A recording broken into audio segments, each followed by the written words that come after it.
Okay guys, now we are going to discuss the types of business. Last time we discussed differential accounting and definition of the accounting, and this is our second lecture, and we are going to discuss the types of business with respect to the ownership.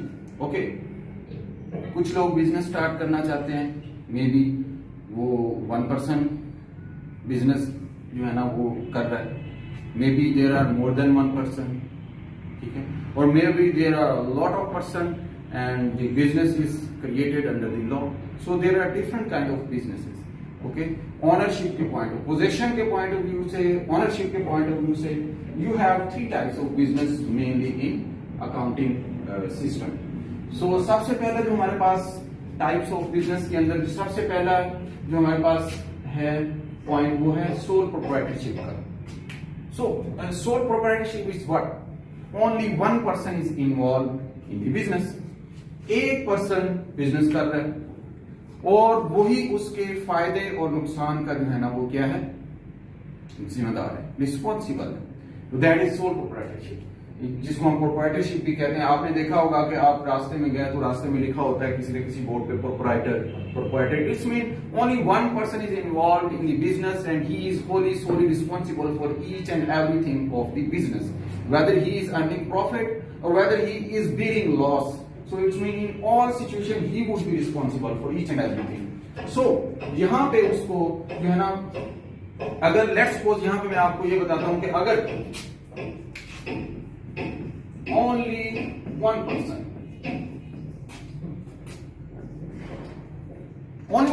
is involved. अगर यहां पे loss की situation हो जाती है या profit की situation होती है, he will enjoy or he will suffer in that business. So यहां पे एक कंसेप्ट आता है हमारे पास, लिमिटेड लायबिलिटी का कंसेप्ट आता है और अनलिमिटेड लायबिलिटी का कंसेप्ट आता है. लिमिटेड लायबिलिटी और एक कंसेप्ट है जी unlimited liability. So what does mean by limited liability and unlimited liability? It is very famous in financial accounting. So unlimited liability में जो sole proprietorship है, वो चाहे लॉस हो प्रॉफिट हो, वो हर चीज का रिस्पॉन्सिबल है, जिम्मेदार है, तो उसके ऊपर अनलिमिटेड लायबिलिटी है. लेट्स सपोज मैं कहता हूं कि अगर बिजनेस की वर्थ जो है वो 10 बिलियन की है, ओके, और उसके अगेंस्ट वर्थ उसकी है 10 बिलियन की. एक बिजनेस की वर्थ है 10 बिलियन की, लेकिन उसको एक साल के अंदर 2 साल के अंदर वो बिजनेस रन कर रहा था, लेकिन उसको लॉस हो जाता है 20 बिलियन का. 10 बिलियन से तो वो सेट ऑफ कर देगा लोगों को जिन से उसने पैसा लिया है या जिनसे उसने कोई ट्रांजैक्शन की हुई है. लेकिन जो आपके पास जो उसको लॉस हुआ है, लेट्स सपोज 10 माइनस 20 का, या आपके पास माइनस 10 बिलियन जो उसके पास लॉस है, he would be again responsible for this loss. He will have to pay where from he has taken that money. So that's why it is called unlimited liability. So that's why this is the unlimited liability. Under the unlimited liability, you will have to pay. तो sole proprietorship के अंदर आप each and everything जो भी वहां पे फैंकी जो भी हो रही है, आपको वो रिस्पॉन्सिबिलिटी बियर करनी है, आपको वो सारी रिस्पॉन्सिबिलिटी अपने ऊपर लेनी है. तो that is the unlimited liability. अभी फर्दर हम डिस्कस करेंगे लिमिटेड लायबिलिटी को नेक्स्ट के अंदर. अच्छा, नेक्स्ट पार्ट है हमारे पास बिजनेस का पोजेशन के पॉइंट पे. एक बंदा उसकी ओनरशिप है, तो वो सोल प्रोप्राइटरशिप के अंदर काम कर रहा है, एक पर्सन इन्वॉल्व है बिजनेस के अंदर. अब लेट्स सपोज आपके पास कैपिटल कम है. क्यों पार्टनरशिप की जरूरत पेश आती है? पार्टनरशिप की जरूरत इसलिए पेश आती है कि आपके पास उतना कैपिटल नहीं है, but you think in future you are growing. So what would you do? You have a limited capital, so you want to increase your business. You have some opportunity. You feel that in future something would happen and I am growing. My business would be growing. So what would you do? So you will increase capital through partnership. So more than one person is involved in the business. More than one person involved in the business. अब यहां पे different situation हो सकती हैं. हम different किस्म की partnership यहाँ पे पढ़ते हैं। एक्टिव पार्टनरशिप है, स्लीपिंग पार्टनरशिप है, यानी डिफरेंट किस्म की पार्टनरशिप यहाँ पे हो सकती है। लेकिन उन सारी पार्टनरशिप का ऑब्जेक्टिव डेफिनेशन हम उसको ऐसे दे सकते हैं कि आपके पास मोर देन 1% जो है ना वो क्या कर रहे हैं, बिजनेस के अंदर इन्वॉल्व है। एक्टिव क्या होगा कि एक बंदा वो बिजनेस को रन कर रहा है और वो सारे उसके जो है ना जितनी भी एक्टिविटीज है उनको देख रहा है। लेकिन उसके अगेंस्ट स्लीपिंग पार्टनरशिप के अंदर क्या होगा कि एक बंदा सिर्फ पैसे प्रोवाइड कर देता है दूसरे पर्सन को, वो कहता है कि मैं टाइम नहीं दे सकता, मेरे पास कोई टाइम नहीं है, तो आप जो है ना इस बिजनेस को रन करें, मैं एक्टिव पार्टनर के तौर पे काम नहीं करूंगा। तो वहां पे एक्टिव और स्लीपिंग पार्टनर का कंसेप्ट, और वहां पे वो फिर पार्टनरशिप के अंदर डिफरेंट सिचुएशन को देखते हुए प्रॉफिट की जो है ना वो परसेंटेज आपस में डिसाइड कर लेंगे कि कितना प्रॉफिट आपको जाएगा, कितना प्रॉफिट मुझे जाएगा। तो इससे 50-50% पार्टनरशिप हो सकती है, 20-50, 70-30, इस तरह की डिफरेंट किस्म की पार्टनरशिप जो है ना वो पार्टनरशिप के अंदर आप जो है ना वो कर सकते हैं। अब जैसे ही अब इसके अंदर भी सिचुएशन आपके अंदर आपका डिसीजन जो है ना वो अनलिमिटेड, अगर इन जनरल बात करें तो यहां पे भी जो लायबिलिटी है उसके ऊपर रिस्पॉन्सिबिलिटी है, उसके प्रॉफिट लॉस सारी चीजों के हवाले से वो अनलिमिटेड है। लेकिन यहां पे अगर तो स्लीपिंग एक्टिव पार्टनरशिप है या कोई कंडीशन मुख्तलिफ लोगों ने आपस में मिलकर तय की हुई है कि मैं इतने लॉस का जिम्मेदार हूंगा, मैं इतने प्रॉफिट लूंगा, अगर तो कंडीशन पहले से सेट कर दी है तो फिर वहां से कोई 1-2-3% अनलिमिटेड की तरफ मूव कर सकते हैं। कुछ लोग जो है ना वो लिमिटेड की तरफ मूव कर सकते हैं। मींस कि कुछ लोगों को आप लिमिटाइज कर दे, तो आप बाजार में जाएं, किसी भी जगह पे किसी रोड पे जाएं तो आपको कहीं लिखा हुआ नजर आएगा कि लिमिटेड, या लिखा हुआ नजर आता है कि private limited. So what does mean by this? तो उसका मतलब यही है कि इसके अंदर मोर देन 1% आर इन्वॉल्व, तो मे बी इसके अंदर हमने प्रॉफिट को या लॉस को, इन चीजों को हमने कहीं ना कहीं लिमिटाइज किया हो, तो ये प्राइवेट लिमिटेड कंपनी है। लेकिन अभी पब्लिक नहीं है, सिर्फ प्राइवेट लिमिटेड कंपनी है कि वो पार्टनरशिप के अंदर वो चल रही होती है। तो उसके अंदर मुख्तलिफ लोग, मुख्तलिफ इन्वेस्टर्स आर देयर। कुछ लोग अनलिमिटेड उस कंपनी के अंदर जो है ना उसके प्रॉफिट एंड लॉस में इन्वॉल्व हो सकते हैं और कुछ लोग लिमिटेड इन्वॉल्व हो सकते हैं। It depends upon the situation to situation. तो that is basically your partnership. So और पार्टनरशिप के अंदर आप लिमिटाइज भी कर सकते हैं, क्योंकि हमारे पास इंटरनेशनली ये अलाउड है, स्टैंडर्ड्स हमें अलाउ करते हैं कि आप उसको डिफरेंट किस्म की कंडीशन के तहत क्या कर सकते हैं, बिजनेस को स्टार्ट कर सकते हैं।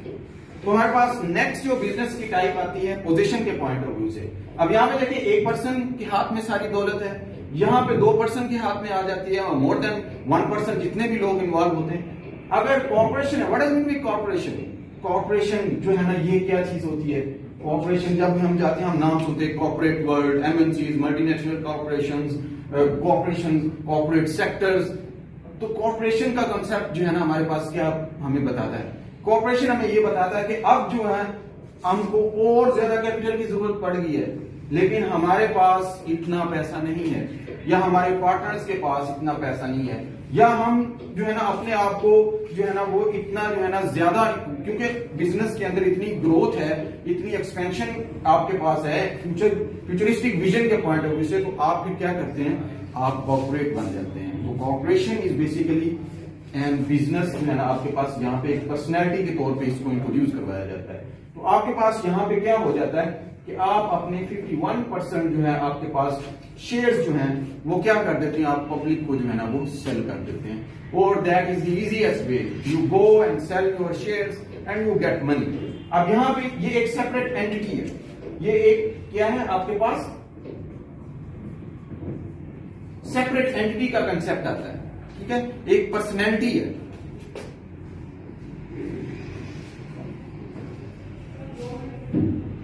ये एक सेपरेट पर्सनैलिटी है।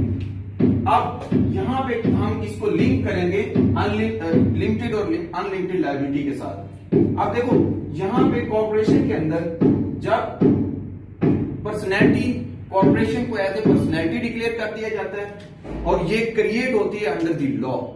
अंडर द लॉ इसको क्रिएट किया जाता है। जैसे पाकिस्तान के अंदर या हमारे पास जितनी भी सिक्योरिटी एंड एक्सचेंज कमीशन है, तो आपके पास ये SECP है, जैसे सिक्योरिटी एंड एक्सचेंज कमीशन, उसके अंदर इसको रन किया जाता है। और अब इसका ये है कि इसके अंदर लोग बैठे हुए हैं और ये एक अलग अपनी सेपरेट एंटिटी रखती है, पर्सनैलिटी रखती है। इट कैन बी सूड और it can sue to anyone.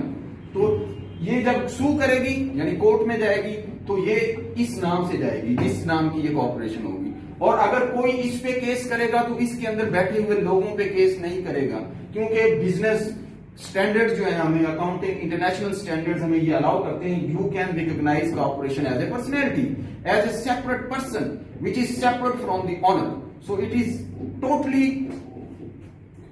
Other personality. सो आप इस पर्सनैलिटी को क्या कर सकते हैं, सू भी कर सकते हैं, और ये किसी को कॉर्पोरेशन के नेम पे सू कर सकती है। तो कॉर्पोरेशन के अंदर क्या होता है, कॉर्पोरेशन के अंदर आप क्या करते हैं, अपने शेयर्स को मार्केट में जाके सेल आउट कर देते हैं।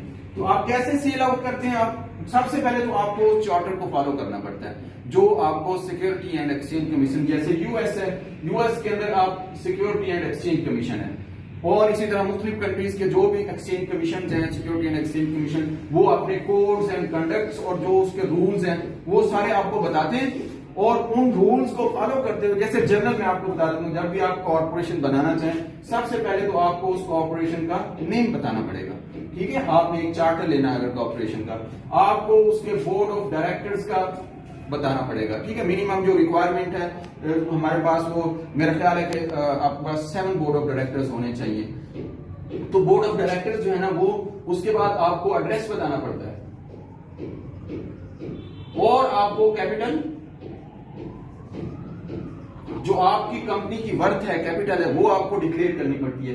ये एक जनरल रिक्वायरमेंट होती है। तो आप चार्टर लेने चले जाते हो, एससीसीपी के पास जाते हो, आप फाइल अपनी वहां पे पुट करते हो, तो फिर वो उसके अगेंस्ट आपको क्या करती है, अलाउ करती है कि यू कैन बिकम कॉर्पोरेशन और नॉट। दैट इज सिंपली दी। अब यहां पे क्या हुआ है कॉर्पोरेशन के अंदर, क्या अब corporation let's suppose file put की और कॉर्पोरेशन जो है ना वो बन गई। अब कॉर्पोरेशन क्या करेगी, उसके अगेंस्ट अब he needs money, corporation she और ही नीड्स मनी, तो कॉर्पोरेशन क्या करेगी, अपने सारे जो शेयर जितने भी उसको शेयर, अब एससीसीपी क्या करेगी, ये उसको अलाउ कर देगी कि आप कितना कैपिटल रेज कर सकते हैं, ठीक है। यानी कैपिटल,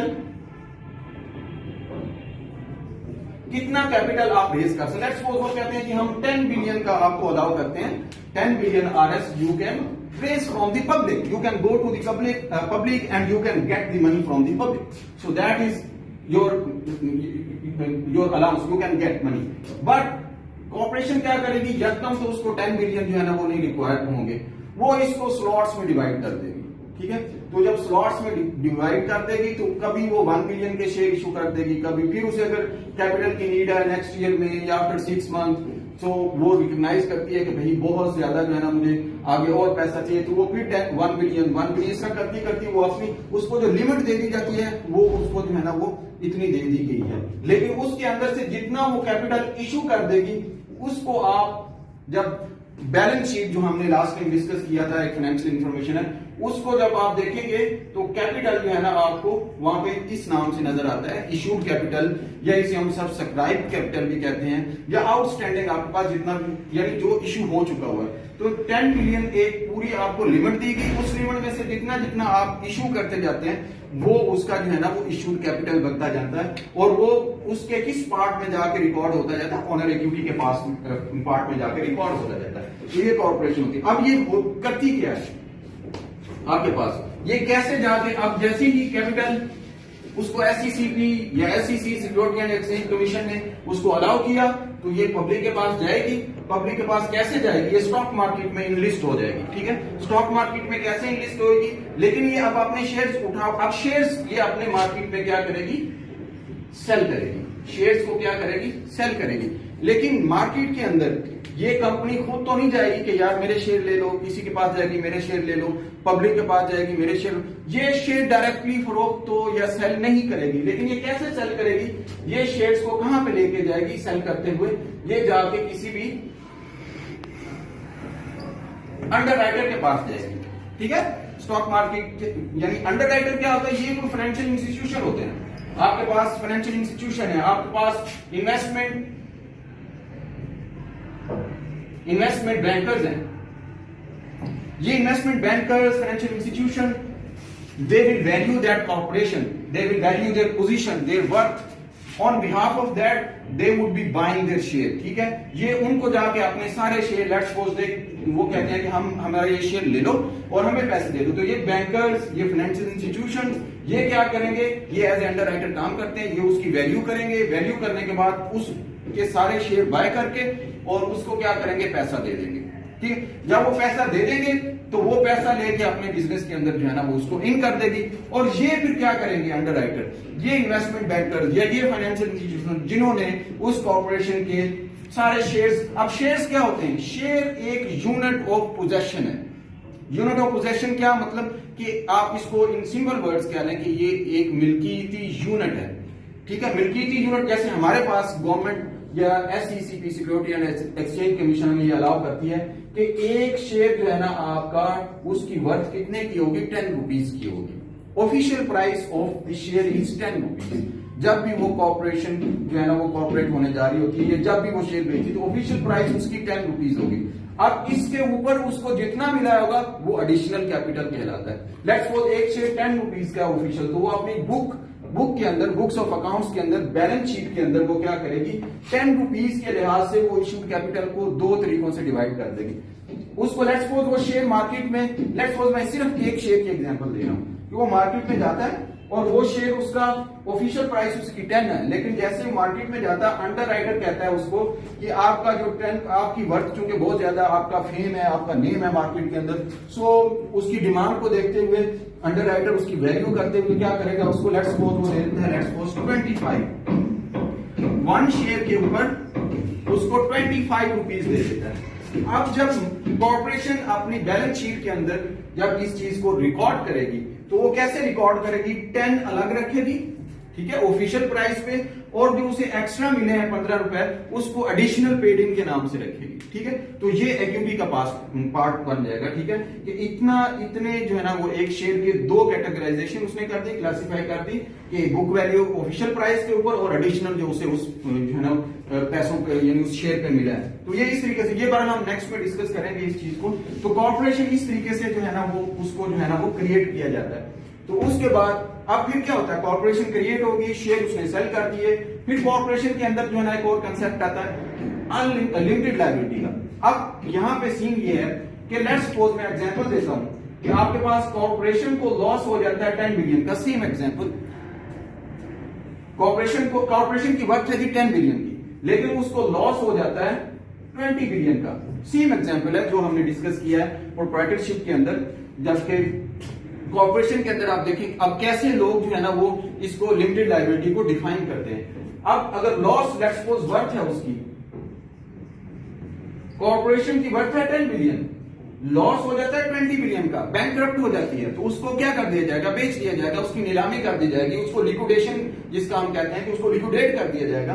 तो अगर सबसे पहले तो वो उन लोगों को जो सिक्योर्ड है वहां पे शेयर होल्डर है जो भी है उनको जो है ना वो जहां से उसने कर्जा लिया हुआ है या जो भी उसने लोन लिया हुआ उनको पे किया जाएगा। अब 10 बिलियन की वर्थ का तो उसको पे कर दिया जाएगा, बाकी 10 बिलियन का क्या बनेगा, अब उसके 10 माइनस 20 बिलियन टोटल थे, तो आपके पास बाकी जो 10 बिलियन होगा ये उसका लॉस है जो माइनस में हमारे पास आ रहा है। ये जो लॉस होगा ये आप किसी भी कॉर्पोरेशन के अंदर जो लोग बैठे हुए हैं उसको आप कोर्ट में नहीं लेके जा सकते।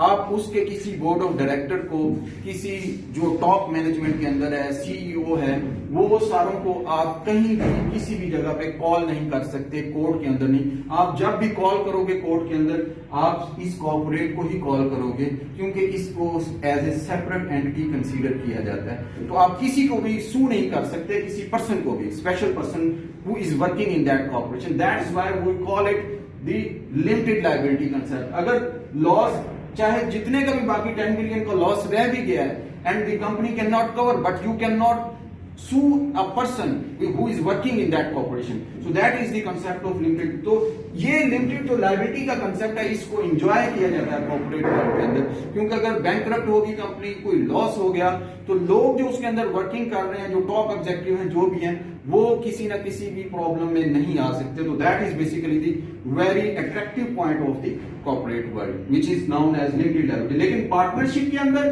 और प्रोप्राइटरशिप के अंदर जो आपके पास unlimited liability is there, you will have to pay the rest of the 10 billion. तो ये हमारे पास एक किस्म का कॉर्पोरेट वर्ल्ड के अंदर होता है। अब कॉर्पोरेशन के अंदर जिसकी वर्किंग, सिंपल वर्किंग हम देख लेते हैं। ये पोजीशन उसने कर ली, शेयर उसने बेच लिए।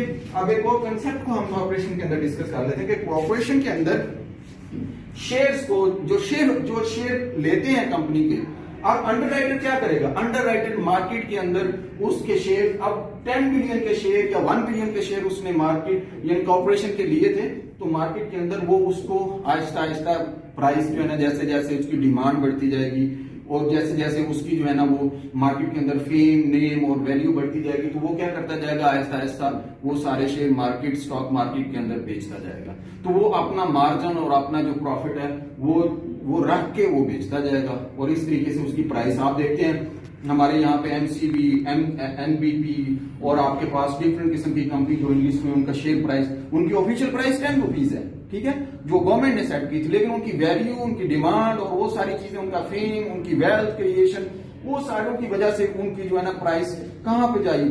कोई 300 पे है, कोई 400 पे है। जैसे आपके पास नेस्ले है, वो आपके पास नजर आ रहा है कहां पे? 6000 पे।